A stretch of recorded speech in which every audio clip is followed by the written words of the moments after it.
I already jacked up my truck and removed the wheel, so let's start by disconnecting the IWE vacuum hose. Just pull it off. Then we can begin working on that ABS line. Start with an 8mm wrench like this one. I tried to use the closed end, but it was too tight and won't fit, so use the open end to start. Then you can use the closed end to speed up the process if you have a set of ratcheting wrenches like these. These come in handy, and I will link them down in the description below.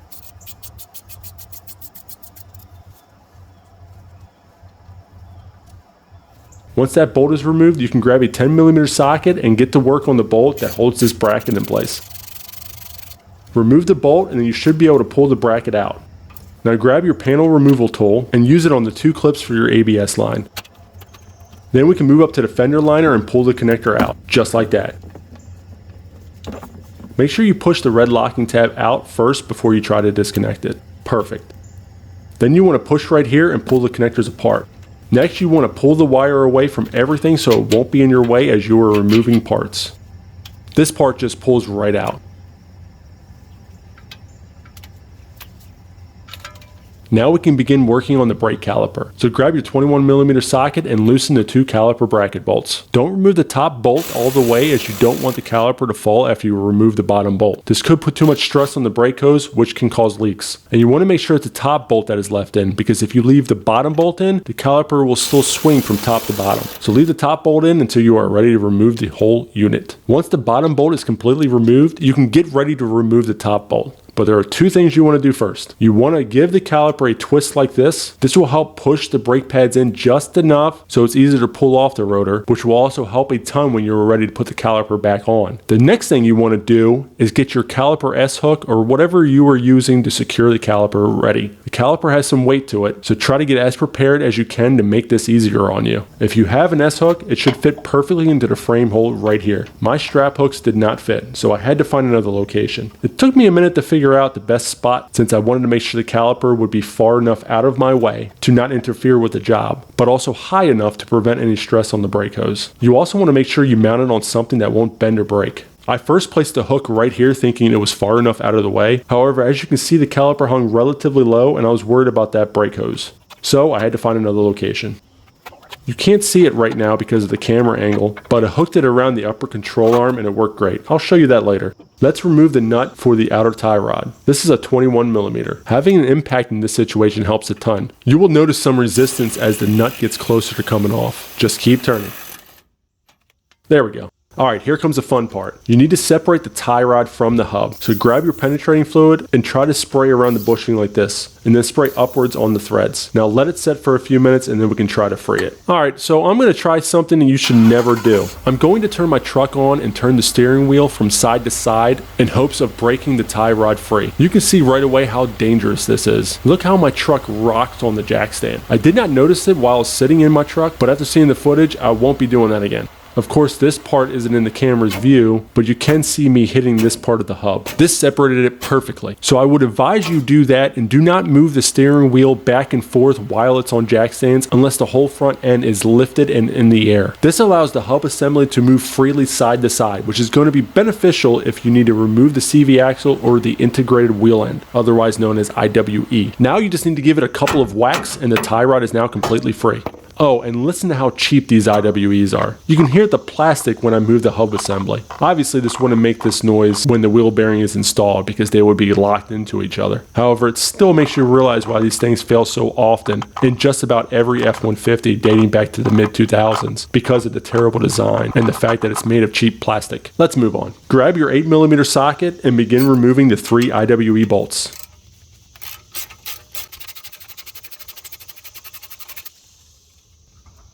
There's one.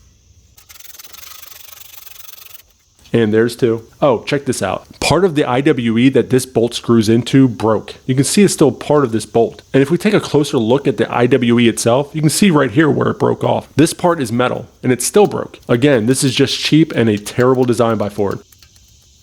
Now let me change the camera angles real quick. There we go. Here's the 3rd and final bolt that holds the IWE to the hub. Go ahead and remove that.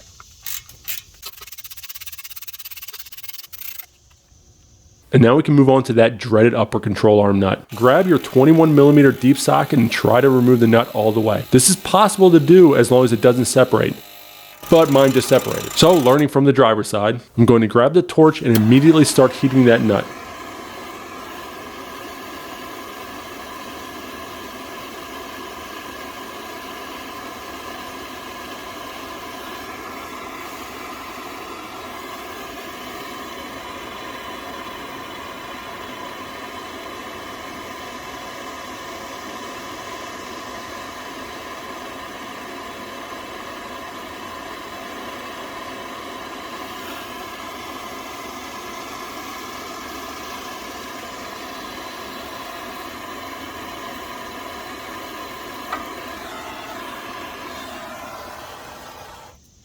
Once I feel it's hot enough, I grab my 10mm socket for the bottom and use my channel locks to turn that nut, just like this.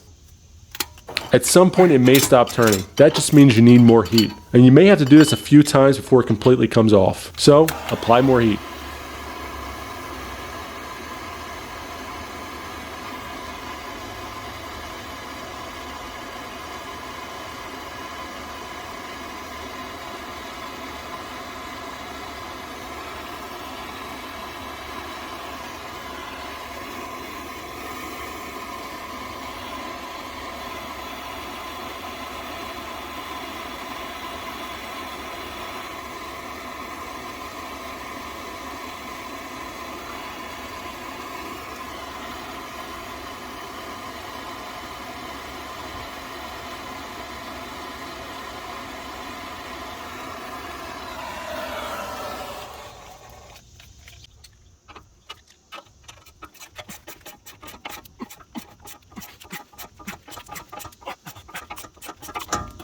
Eventually you will feel less resistance when turning, and that means the nut is almost at the end.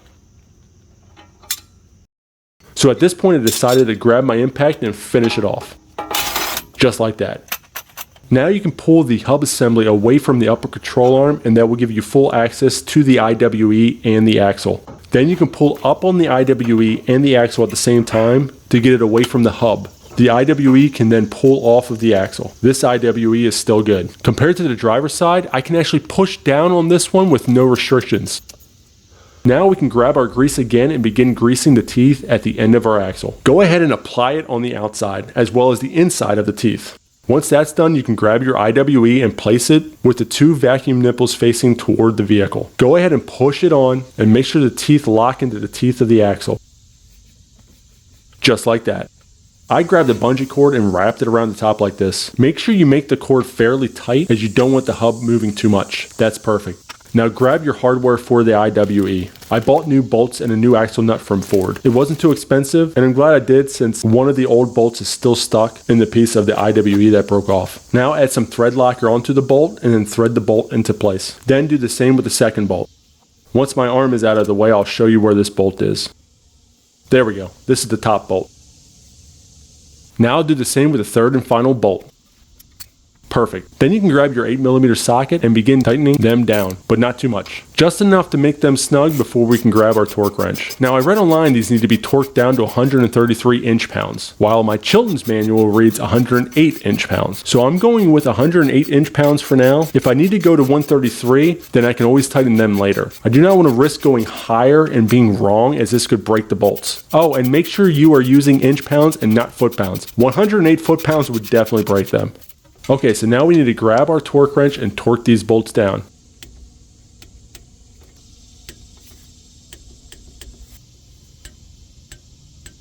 Alright, once those are done, we can start working on that upper control arm nut. You could have probably just done this instead of using a bungee, to be completely honest. This is going to take some effort, but you want to pull down on the top of the control arm. Using the pry bar would make this a lot easier. Then you can thread the nut on. As I stated earlier, make sure you are using brand new nuts. Do not reuse the old ones. Now, Ford calls for this to be torqued down to 85 foot-pounds. However, that would be quite difficult to do since I don't have a 21mm open-ended wrench, so I'm just going to use my impact. I'll show you what to do if you have a torque wrench in a minute. I'm going to use an impact to get the bolt started after finger tightening it. Then I'll grab my pry bar and pull down on the control arm. This allowed me to use the impact the rest of the way. Perfect.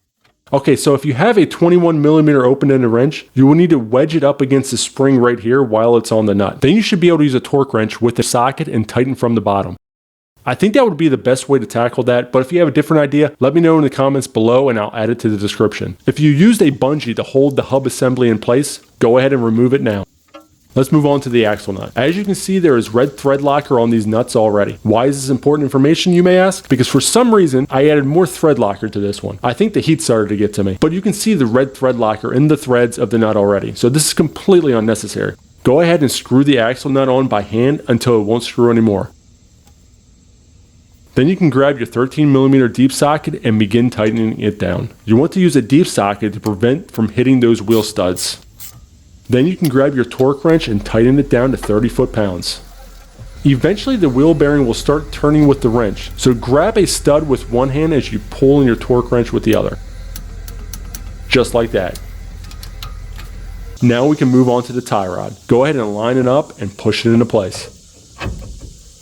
Okay, so I'm adding a thread locker to this nut, but that's because I did not know these needed to be replaced after taking off, which I had to do later on. So I just wanted to get this on and secure it until I got new ones from Ford. But I want to make this clear, you do not need to add thread locker to this nut or the upper controller nut. You do, however, need to replace both. The torque spec for this nut is 85 foot-pounds.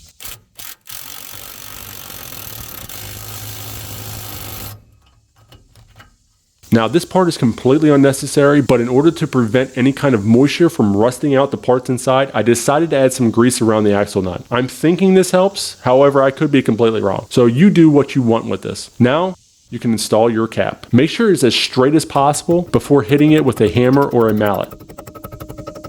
That looks good. I'm going to wipe off the rest of the grease and then we can move on. Alright, go ahead and screw a lug nut all the way on to keep the rotor from moving around while installing the caliper. Then grab your caliper and place it over the rotor. You may need to give the back of the caliper a few jabs, just make sure it's lined up perfectly. Now you can grab your bolt, and hopefully you already put thread locker on it before mounting the caliper, like me. This looks easy because the caliper isn't moving around, but try to remember to add thread locker before grabbing the caliper so you can immediately start threading it in. These calipers have some weight to them. Go ahead and thread the bolt in as far as you can with your fingers, and then you can torque them down to 184 foot-pounds using your 21mm socket. Perfect. Now you can grab your brake hose bracket and put it into the middle slot, just like that. Then you can grab the bigger of the two bolts remaining and add some thread locker to it. Finger tighten it. And then grab your 10mm socket and snug it down. That should be good. Next, grab your ABS line and put this part in the hook. This will keep the line in place as you get that 8mm bolt installed. I added some thread locker to this bolt as well, but it's probably not necessary. Go ahead and grab your 8mm socket and snug it down as well.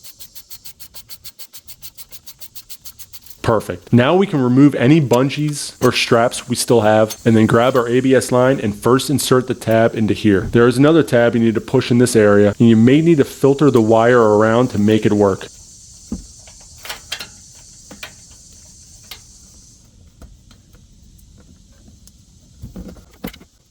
Then you can insert the connector into one end and then press in the red tab. Once that's connected, go ahead and press those two white tabs back through the other side of the fender liner, just like that. Next, reattach your IWE vacuum line. This should just push right in, but make sure the larger hole and smaller hole line up with the male ends of the IWE. And then you can press the tab back into the bracket. My tab is broken, as you can see, but it still holds. Now you need to apply a thin coat of anti-seize to the face of the rotor, being careful not to get any on the surface that the brake pads come in contact with. All that's left is to get your wheel back on and torque down the lug nuts to 125 foot-pounds. That's all there is to it. If you found any part of this video helpful or entertaining, please give it a thumbs up. Also, if you haven't subscribed yet, hit that button as well as the notification bell so you don't miss a video from our channel. Thanks for watching, and we'll see you on the next one.